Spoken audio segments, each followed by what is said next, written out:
Hi everybody. Today I'm going to probably make a whole lot of people mad. I'll probably get a lot of hate mail. Anyway, what I'm going to discuss is a two-part series on why a lot of concert photographers use wide-angle lenses and why they use high ISOs and why it doesn't take any skill to do it. So hold tight and I'm going to explain how deep will you go. Just a sec. Ouch, that hurt. I'm Robert Maxfield, and I'm a concert photographer in Dallas, Fort Worth, Texas, and I've been a concert photographer since the late 1970s, back in the film days. So today we're going to talk a little bit about depth of field and the distance in front of and behind your subject and how that's affected by the focal length of your lens. And we're going to discuss it, I'll discuss it in millimeters, and I'll discuss it in inches and feet for those people on either side of the pond. So hang tight.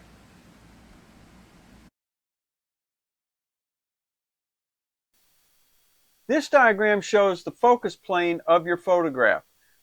Generally, there is only one spot on your photograph that is in focus. In this, we normally think of the wider your opening, the less is in focus. The smaller your opening, the more is in focus. But this is also affected by the focal length of your lens. The longer the lens, the less is in focus in front of and back of your subject.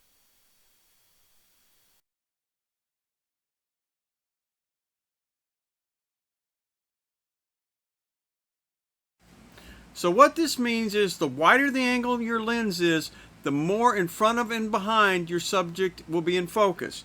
The longer the focal length of your lens, telephoto say 200 millimeter, 300, 400 millimeter, the less will be in focus in front of and behind your subject. This has a drastic effect on your photograph. It makes it where, say, one eye is in focus and one eye is not. Even if you have eye autofocus, that has no bearing on it at all. It's all due to the aperture of your lens.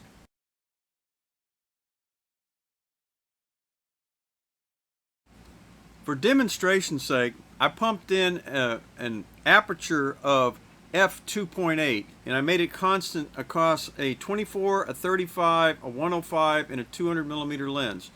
So in effect, also, if you go something say wider opening other than 2.8, say to 1.8 or 1.4, the information gets even worse. It makes your depth of field even worse.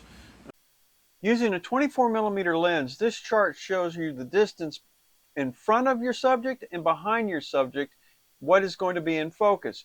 You'll notice in front of your subject, it says 6.67 feet in front of your subject, and behind your subject it says 40.12 feet. That means almost everything you can imagine is in focus. You can hardly miss. It's like shooting fish in a barrel. So if you have a 50-foot range in focus, man, you can't miss. Everything you shoot just about out in front of you, 6 foot out in front of you to 40 feet back, is going to be in focus. There is no stage pretty much around that's going to be that deep, or you're not going to miss. There's no way you can miss.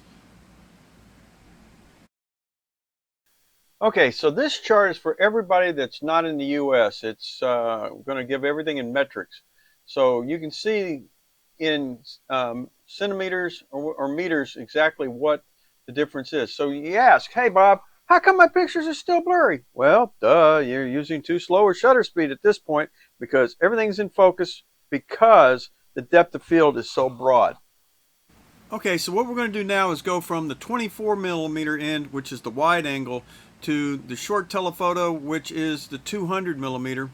In this case, it'll be our long telephoto, and you'll be able to see the difference in depth of field in feet and in millimeters or centimeters or meters or whatever we use in Europe and in the Far East and in Australia. But you'll be able to tell the difference in whatever numbers that you're looking at. Okay, now we're at 200 millimeters at f2.8, and if you can look at the chart and see, you have a target range that is about 1 foot, 1 foot wide. That's all you have, and this makes it a whole lot different. Makes it a lot more difficult to photograph because you have more room for error. You hear the term creamy bokeh. longer focal length lenses and wide apertures are what causes this effect. And this happens naturally when you use this in concerts.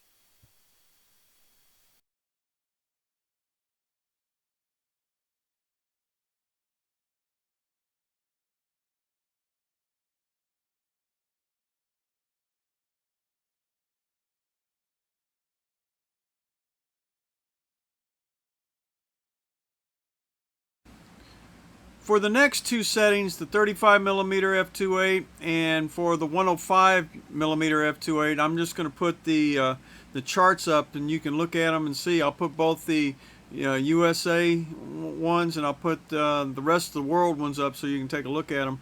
And I'll give you some time to look at them. Please stop the video and click on them and see what you see. And if you have any feedback, let me know.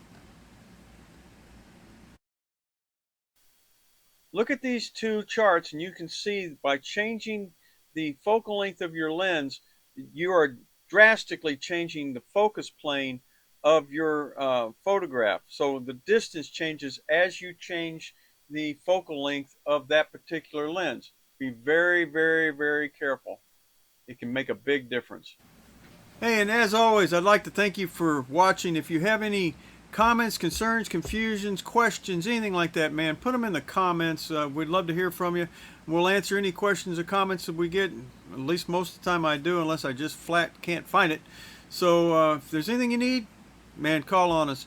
Our channel is growing. We'd like to ask you to please like and subscribe. It helps us out. We're getting bigger and bigger, and it helps quite a bit. And thank you, and we'll see you next week. And until then, bye-bye.